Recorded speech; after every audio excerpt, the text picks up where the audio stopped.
Right? And also, I would say you've also been spewing stuff that is blatantly racist. On the 1st of August, you posted a cartoon saying typical man from Cardiff. Let's look at that cartoon. This has had 11 million views.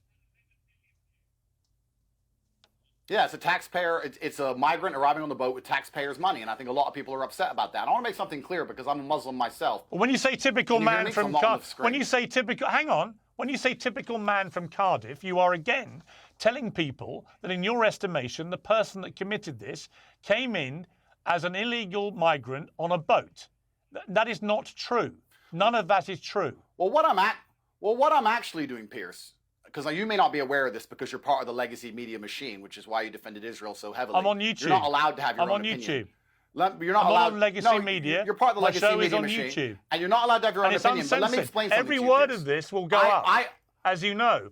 Perfect. I understand exactly how the media machine works. The fact that they kept highlighting that he's from Cardiff and showing pictures of him as a child, as opposed to showing pictures of him as the large, barbaric man he was, which stabbed those little girls, was a deliberate PR spin by the propaganda arm of the British government to try and subvert and subdue the UK populace because they knew everybody would be outraged by what they saw. That's why every picture of him is he's a kid. Honestly, they keep saying he's from Cardiff. This was set up on purpose. Now, the point I was making is as follows. He was literally born in Cardiff.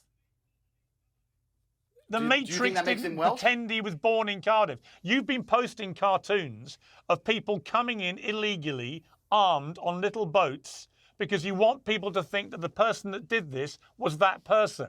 But he wasn't. You cut out there, Pierce. I think I understood you. I'm a Muslim myself, so there's no reason why I want any kind of violence against Muslims. That's the first thing that's very clear.